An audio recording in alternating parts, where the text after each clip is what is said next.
조직적인 저항이다, 항명이다, 징계해야 된다. 박지원 의원님부터 박은정 의원 철없는 소리들 하지 말라 말씀을 좀 드리고 싶고 그래서 특검 수사 망치면 본인들이 책임질 겁니까? 지금 저 사람들이 돌아가겠다고 하는데 잡아도 근거가 없어요. 파견은 자발적인 겁니다. 지원해서 온 거고 네. 개혁이라는 거는요 혁명이 아닌 바에는 어느 정도 당사자들의 집단적인 반발도 고려하면서 구슬러 가면서 당근도 주면서 채찍도 들고 이렇게 해야 되는데 전부 다 악마하고 적폐다. 근데 악마하고 적폐한테 왜 선한 도덕적 의무를 기대하죠?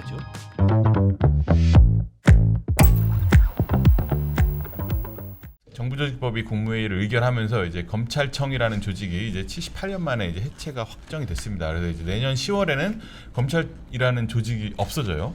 근데 이제 현재 이제 김건희 특검에 파견돼 있는 이제 검사 40명 전원이 검찰에 복귀시켜달라 뭐 이제 이러면서 민중기 특검에게 입장문을 냈어요. 지금 특검에 있는 사람들도 사실 검사 출신이 검사들이죠. 근데 이 검사들이 특검에서 열심히 수사를 했는데 그래서 김건희를 구속시키는 등 성과들을 여러 냈는데 이제 딱 뒤돌아보니까 친정이 없어진 거예요. 그래서 이제 그거에 대해서 사실 이 검사들이 뭐 이렇게 항의성 발언을 하는 거는 뭐 저는 충분히 뭐 그럴 수 있다고 생각하는데 그래서 뭐 입장문 저렇게 나가는데 뭐 이런 취지로 얘기를 했습니다. 우리 김 대표님 뭐 이렇게 이런 뭐 지금은 김건희 특검에서 이렇게 검사들이 반발하고 근데 이제 내란 특검이나 최혜명 특검 이렇게 확산되지 않을까 뭐 이제 이런 얘기들 나오고 있는데 이런 검사들의 이런 움직임에 대해서 어떻게 보십니까?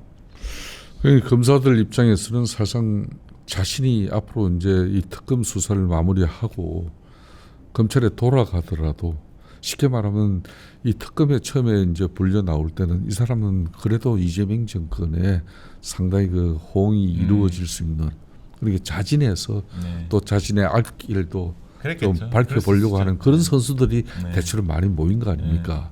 그런 측면에서 그럼 지금 자기 지금 친정집에서 이 검찰청 자체가 이제 면회 정부조직법 개정으로 이게 없어졌는데 자기가 그럼 여기서 아무리 충성스러운 역할을 다하고 수사도 정말 잘 마무리한다 하더라도 그럼 끽 해봤자 이제 앞으로 공소유지 담당하는 그 역할 그 공소청에서 그 역할밖에 할 수 없을 것이다 이렇게 되는 거거든요. 베네핏이 전혀 없죠. 그러니까 베네핏이 전혀 없는 거예요. 그렇기 때문에 그런 가운데 앞으로 자신의 장래를 생각하더라도 검찰 조직이 이렇게 뭉개져 버리는 것은 자기가 앞으로 설 길이 없다는 겁니다. 그렇기 때문에 뭐 쉽게 말하면 특검보 정도 부장검사 정도 몇 명의 어떤 입장이 아니라 평검사들까지도 거기에 다 동료를 하는 거예요. 그렇기 때문에 앞으로 이 사람들은 지금 현재는 수사를 하고 있고 또 앞으로 기소까지도 하고 또 공소유지까지 해야 되는 이런 이게 다 지금까지 검사들의 역할이었는데 그 기능이 지금 반으로 없어진 거 아닙니까? 그러니까 지금 그런 측면에서 물론 1년의 유예 기간이 있지만은 이미 예고한 상태에서 그런 역할을 어떻게 자기네들이 지금 손에 피 묻히는 역할인데 손에 피를 묻히고 나면 반드시 그게 응당 권력이라는 것은 보상이 뒤따라야 돼요.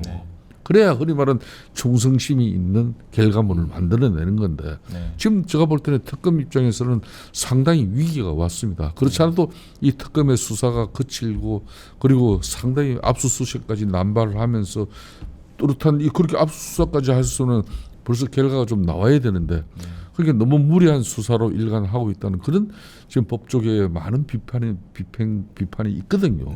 그렇기 때문에 그런 비판을 갖다가 이 파견 검사 40명이 집단적으로 이제 자신들의 입장을 드러내 가지고 내년 10월 2일 검찰청이 완전히 해체되기 전 그래도 보안 수사권이라도 앞으로 이제 이 과정 속에서 검찰이 일정 부분 좀 성과를 챙기는데 그래도 이재명 대통령 3대 특검에 파견됐던 검사들 나름 큰 역할을 했다. 이 소리 듣고 싶은 거예요. 지금. 저는 일단 결론부터 얘기하면 민중기 특검이 해결하도록 맡겨두고 정치권에서 입을 안 댔으면 좋겠다 이 생각이고요.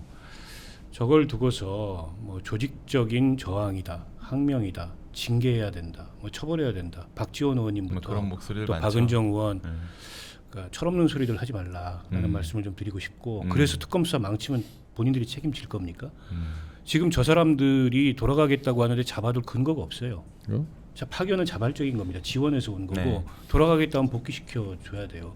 그래서 나중에 공소유지 안 되고 재판 가서 다 무죄나고 이런 사태 오면 지금 다 징계하자 그랬던 사람들이 책임질 거냐고요. 변호사로 대체하면 된다? 변호사들로 대체해서 공소유지 할 수 있을 것 같으세요? 그런데다가 추가 파견, 신규 파견 될 것 같습니까? 지금 이 판국에. 그러니까 개혁이라는 거는요. 혁명이 아닌 바에는 어느 정도 당사자들의 집단적인 반발도 고려하면서 구슬러 가면서 당근도 주면서 채찍도 들고 이렇게 해야 되는데 전부 다 악마하고 적폐다. 근데 악마하고 적폐한테 왜 선한 도덕적 의무를 기대하죠? 어차피 악마하고 적폐인데. 아니 그 사람들 입장에서는 악마하고 적폐 소리 들을 바에는 내가 굳이 여기서 왜 이러고 있어야 안 돼? 해 하면 되죠 뭐. 이거 하고서 예전 같으면 승진도 하고 그렇지. 뭐 이런 게 예. 있었는데 이 정권에서 그게 기대하기가 어렵잖아요. 예. 그럼 조직이 없어지는데. 직업인으로서는 내가 왜 여기서 이러고 있어야 돼 이런 생각이 들어요. 당연히 그럴 수 있죠. 근데 모든 검사가 권력의 화신이고 정치 검사냐 그렇지 않습니다. 안 그렇습니다. 대한민국 네. 검사의 90% 이상은 형사부 소속이에요. 맞습니다. 그냥 민생 사건 하는 사람들이에요. 네. 법조기사 네. 하셔서 잘 알잖아요. 근데 민주당이 너무 이 개혁을 마치 무슨 단두대에서 마치 뭘 이렇게 치듯이 네. 하는 것에 부수적인 효과가 이런 식으로 나타나고 있다. 근데 여기서 더 누르면 감당할 수 없는 사태가 올 수 있어요. 아니 다 만세 부르고 가겠다 그러면 어떡할 거냐고요. 아. 그렇게 해서 뭐 징계하면 또 뭐가 달라져요. 특검 수사 어떻게 하려고요. 그러니까 민중기 특검이 어제 굉장히 현명하게 대처를 했어요. 그 이해가 되는 심정적으로 이해되는 측면이 있다. 그러나 우리가 지금까지 수사 열심히 해왔고 마지막까지 유종의 미들을 거두기 위해서 이 수사한 사람들이 제일 잘 알기 때문에 기소하고 공소유지까지 하는 게 바람직하다. 네. 그러니까 기소 공소유지를 우리가 맞는 게 맞는지 밝혀달라고 얘기했잖아요. 네. 그 얘기는 자신들의 그런 행위의 정당성을 인정받고 싶다는 거예요. 그렇게 접근을 해야지 이거를 정치권에 나서 가지고 저 이제 못된 자들 네. 검찰 개혁이 항명 아니 검찰 개혁이 어떻게 항명해요? 수사 기소 분리한 법이 이미 통과됐는데 검사 40명이 저항한다고 그 법이 바뀝니까? 그렇죠. 그걸 몰라요? 그렇죠. 바뀌지 않는다는 거 알잖아요. 네. 다만 사람이라는 거는 누구나 다 밟으면 꿈틀하는 게 있는 겁니다. 그런데다가 당사자들의 의견도 있어요. 보안 수사권은 남겨달라는 검찰 내부의 의견이 검찰만의 의견이 아니고 범죄 피해자들의 의견이기도 하고 대한변협이 이 변협 소속 회원들 조사한 거 보면 변호사들의 압도적 다수도 보안 수사권이 있어야 된다. 그래야 범죄 피해자들 보호할 수 있다. 이런 의견이에요. 그런 얘기도 한편으로 들어야죠. 그게 개혁이죠. 그래서 저는 아까도 말씀드렸지만은 지금 민주당 법사위가 더 과속 질주하면 이재명 정부의 개혁을 망칩니다. 자중해야 된다고 봅니다. 네, 이게 참 민주당이 검찰을 바라보는 시선 이런 게 참 사실 지금 특검에 있는 사람들도 사실 다 검사고 이제 뭐 자기들 입장에서는 토사구팽 당했다는 생각을 당연히 하지 않겠습니까? 어쨌든 민주당 정권에서 열심히 해서 뭐 성과를 내고 하면 이제 뭐 검찰을 좀 달리 봐주지 않을까 뭐 이제 이런 기대를 했을 수도 있을 것 같은데 이제 돌아오는 것은 조직이 폐지되는 뭐 이제 이런 거에 대한 상황. 그럼 우리는 아까 말씀하신 대로 여기서 이걸 왜 하고 있지? 뭐 이런 식의 뭐 자괴감 뭐 이런 것들도 많이 들 것 같은데 이것도 참 민주당이 특검 기간도 연장하고 규모도 확대하고 뭐 이러면서 공을 들이면서도 또 말씀하신 대로 뒤에 검사들의 이런 항명에 대해서는 막 징계해야 된다 이렇게 찍어 누르고 뭐 이런 것들이 사실 뭐 그래서 검사들 입장에서는 뭐 어쩌라는 거냐 뭐 이제 이런 식의 반응들도 많이 나와요. 이게 처음부터 민주당이 앞뒤가 맞지 않는 짓을 하고 있는 겁니다. 그러니까 문재인 정권 때는 적폐청산이라는 미명하에 이제 검찰 조직을 사냥개로 써먹기 때문에 검찰 개혁을 문재인 정권에서는 사실상 덮어버리겠어요. 네. 그렇잖아요, 그죠? 그렇죠. 그렇게 하고 지금 이제 이재명 정권은 앞에 문재인 정권이 검찰을 사냥개로 써먹으니까 이 사람들이 전직 대통령 두 사람이나 구속시키고 그 수많은 공직자들 오직하면 1000여 명 공직자 수사하면서 5명이 목숨을 잃었어요. 네. 그 상당한 비극이고 불행이 그때 컸었죠. 그런데 이번에는 이제 이재명 대통령 입장에서는 두 번 다시 검찰개혁 이 검찰 시켜보는 수사 기소 분리뿐만 아니라 해체까지 자신이 이거는 목을 걸고 하겠다는 그 의지. 그 속에서 그러면 앞으로 이게 지금 이제 결론은 조희대 대법관 문제든 지금 윤석열 내란 문제든 김건희 여사든 이런 문제들 그리고 지금 현재 위헌정당 해산 심판 청구 요건을 어떻게 만들 거냐 이런 거 고민했을 때 그래서 세계 특검입니다. 문재인 정권은 검찰 조직을 가지고 적폐청산, 이재명 정권은 세계 특검 가지고 모든 걸 청소하려는 거예요. 거기에 그러면은 제일 앞장서서 지금 현재 싸우고 있는 사람들이 검찰에서 파견 나온 검사들이에요. 그러니까 이 검사의 역량과 능력은 써먹으려고 하면서 그 조직은 결론은 해체해서 날려버리려고 하는 그 이중성의 이 검사들도 그럼 집에 늦게까지 특검에서 수사하다가 집에 돌아가면 이 내가 지금 뭐 하는 거지? 내가 이런 바보 멍청이 짓을 왜 하는 거지? 내가 이 조직의 특검 이 조직에 이재명 대통령이 만든 이 특검 이 민주당 친정 조직에서 만든 이 특검에서 내가 이렇게 밤을 새우고 내가 헌신 희생해도 내게 돌아올 건 뭐지? 사람인 이상 당연히 그 고민을 할 수밖에 없는 거지. 그렇죠. 거기에 대해서 어떤 해답을 주냐고. 근데 맞습니다. 이게 이제 앞으로도 수사기소 분리 이후에도 발생할 수 있는 어떤 모순이거나 혹은 문제가 될 수 있는 게, 그러니까 민중기 특검이 그 얘기를 했어요. 수사를 한 사람이 수사 내용을 잘 알기 때문에 기소 공소 유지에 가장 적합하다. 근데 지금 제도는 그걸 분리해 그렇죠. 놨어요. 그럼으로써 발생할 수 있는 문제점들을 어떻게 보완할 거냐. 이게 1년 동안 주어진 맞습니다. 시간 동안의 과제잖아요. 맞습니다. 저는 이재명 대통령이 거기에 대해서 감정은 배제하고 이 전문가들의 의견을 들어서 구독이 싫다고 장독대를 없앨 수는 없는 거니까 네. 세심하게 대안을 마련하자. 네. 근데 이제 문제는 당이 지금 너무 감정적으로 치닫고 있어요. 물론 이제 검찰이 자초한 면이 있습니다. 스스로 자정 기능을 못 갖고 여기까지 오게 되고, 그런 면도 급기야 당연히 있죠. 네. 지난 검찰 정권 검찰총장이 대통령으로 직행함으로써 발생한 문제는 너무 심각했어요. 네. 아니, 김건희 수사는 하나도 안 하고 이재명 수사는 저렇게 탈탈 털고 네. 누가 봐도 이거 말이 안 되잖아요. 네. 근데 그럼에도 불구하고 검찰이나 검사라는 직업 전체를 악마로 만들고자 한다면 반발합니다. 튑니다. 그리고 이 문제 있어서 이 1년 동안 그 보안수 사건 문제를 포함해서 형사 사법 체계의 디테일을 만드는 문제를 감정적으로 접근해서 소홀히 하게 되면 진짜 어마어마한 혼란이 발생할 수가 있어요. 이미 고소 사건 같은 경우에 일선에서 처리 지연 문제가 너무 심각하다는 지적들이 많이 많잖아요. 나오죠. 네. 게다가 당사자들 이의 신청은 보장이 되지만 고발 사건 이의 신청권 없어요. 맞습니다. 네. 고발 사건은 경찰이 쓱 그냥 묻어버리고 끝이에요. 네. 이런 것들을 어떻게 보완할 거냐. 네. 그래서 이제 전권 송치 문제나 여러 대안들이 나오고 맞습니다. 있잖아요. 그런 거를 귀담아 들어야지. 지금 무슨 뭐 단두대 운영하는 게 아닙니다. 개혁은 그렇게 하는 거 아니에요. 네. 그래. 그래서 민주당도 조금 좀 약간 호흡 조절해야 된다. 네. 이 말씀 드리고 싶어요. 좋은 말씀. 맞습니다. 원래 이제 검사라는 이제 집단들이, 검사라는 개인은 엄청 이제 출세욕이 강한 분들이 많아가지고 사실 내가 그건 진짜 워라밸 없이 일하거든요. 그래서 새벽부터 밤늦게까지 하고 이제 이렇게 하면 말씀하신 대로 자리로 보상을 받고 그러면서 이제 내가 커서 검사장이 되고 막 뭐 이런 거를 목표로 이제 사실 워라밸 포기하고 이제 일했던 사람들인데 이제 이런 형국이 되다 보니까 사실 뭐 앞으로 더 올라갈 자리도 없고 그러니까 이제 사실 뭐 이제 젊은 검사들 같은 경우부터 이제 들어눕고 뭐 난 6시에 퇴근할래 뭐 이런 경우들이 되게 심해진다고 하더라고요. 그래서 뭐 그런 면에 대해서 그게 국민의 이제 형사사법 체계의 서비스에 대한 약화로 이어지는 이제 이런 거에 대한 우려들이 많은데 그런 것들이 이제 남은 1년 동안 잘 보완되길 바랍니다.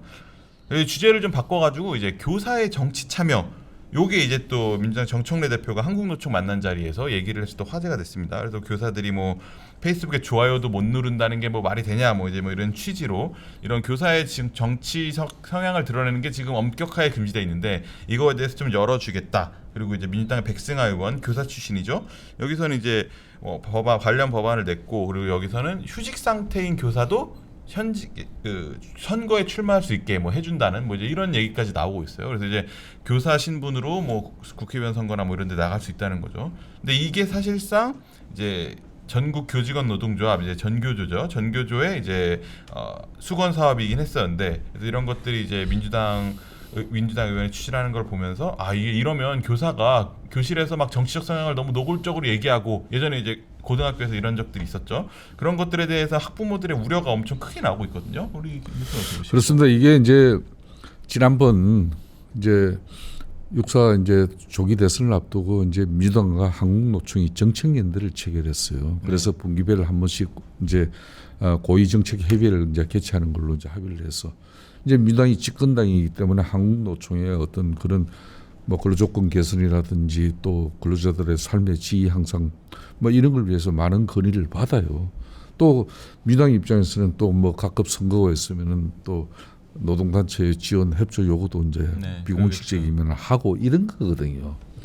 그래서 저는 이번 그런 자리에서 특히 이제 교원 노조들의 이제 정치 참여를 갖다 확대 보장하는 부분인데 이 부분은 지금 이제 이 지금 교원 같은 경우는 교원 공무원법에 따라 가지고 교사의 정치적 중립 업무가 지금 법에 명시가 돼 있단 말이에요. 그러니까 지금 특히 이제 선거 연령이 계속 낮아지고 있지 않습니까? 이미 고3 정도면은 지금 이제 투표권이 가 있단 말이에요.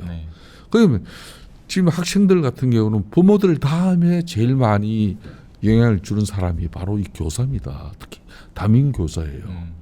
그런데 이 담임 교사가 정치적 편향성이나 정치적 어떤 입장을 가지고 그 학생들에게 그걸 주지하고 그런 입장을 갖다가 강요하게 되면은 결국은 왜곡된 학생의 성장 과정에 그 입장이 정리가 될 수 있어요.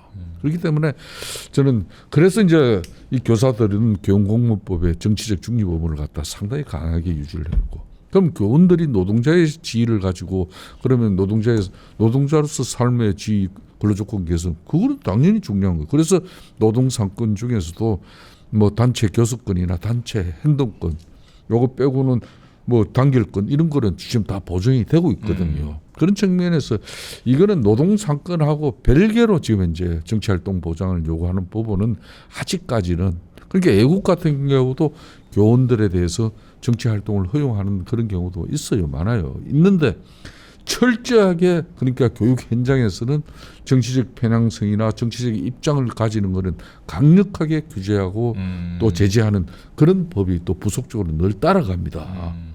그런 걸 이제 좀 유념을 해가지고 아직까지는 이거 이런 것도 민주당이 그냥 집권당이기 때문에 아무리 노동단체하고 그런 뭐 정책 연대가 이루어졌다 하더라도 그런 요구가 있다 하더라도 이걸 국민적 공감이나 이해 동의를 구하는 어떤 그런 사회적 논의 절차를 거치고 이거 접근을 하는 방식이 좋은 거지, 이걸 그냥 집권당이 또 다수결의 어떤 그런 힘을 가지고 노동계 요구 우리가 해결하겠습니다 이렇게 가면 안 된다는 거예요. 이미 상법 개정하고 노란봉투법 개정하고 중대재해법 개정해가지고 지금 우리 기업들이 곡소리 난다는 입장인데, 조금 전에 우리 박 의원님 계획을 하더라도 이게 스텝 바이 스텝으로 일정 부분 기업이 다 감당하고, 또 우리 학부모들도 애들 학교 보내는데 자기가 가장 우리 아이들이 믿는 사람이 교사, 그 담임 교사가 돼야 되는데 그 담임 교사가 뭐 특성 정치단체에 들어있고 뭐 이러면 그 신뢰가 가겠습니까? 그런 측면에서 좀 큰 국민적 그런 사회적 논의가 좀 더 성숙되고 우리 사회가 그걸 수용할 수 있는 여건이 됐을 때 이걸 민주당이 그때 고민해라. 저는 그런 말씀 드리고 싶어요. 근데 저는 이 이슈에 대해서 생각이 좀 다른데요. 네. OECD 국가 중에서 교사 공무원의 정당 가입이나 정치 활동을 전면적으로 금지하는 나라는 대한민국이 유일합니다.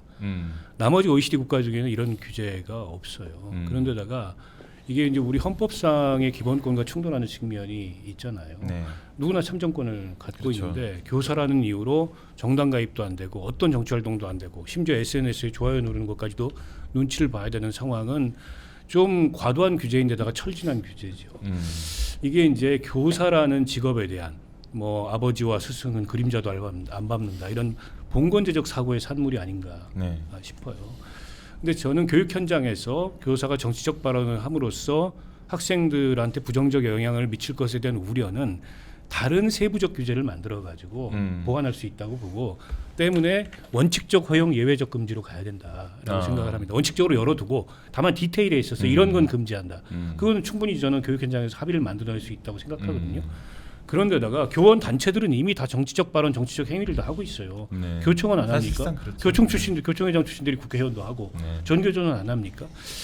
그래서 저는 낡은 규제다, 시대착오적인 때문에 이걸 좀 풀자. 정치적 유불리 이런 거를 지금 보면 자꾸 전교조 얘기하고 이러는 게 이게 허용되면 이제 국민의힘이 뭔가 본인들에게 불리할 것 같은 느낌이 드니까 그에 대해서 자꾸 반대를 하는데, 너무 이게 그 글로벌 스탠다드에서도 동떨어진 그런 규제인데다가 헌법상의 기본권과 충돌하는 측면도 있고, 언제까지 교사 공무원이라 그래서 그런 걸 다 막아놓을 거냐. 그리고 생각보다 그 부작용이 크지 않아요. 다른 외국의 사례들도 보면 과도적으로 나타날 수 있지만 제가 말씀드렸듯이 그거를 보완할 수 있는 다른 입법을 하거나 아니면 현장에서의 그런 어떤 뭐 다른 규정들을 통해 가지고 충분히 제어할 수 있기 때문에, 게다가 요즘 세상에 어떤 학부모들이고 어떤 학생들인데 교사가 앞에서 그렇게 한쪽으로 편향된 발언을 한다면 그게 용인이 되겠습니까? 그렇지 않아요.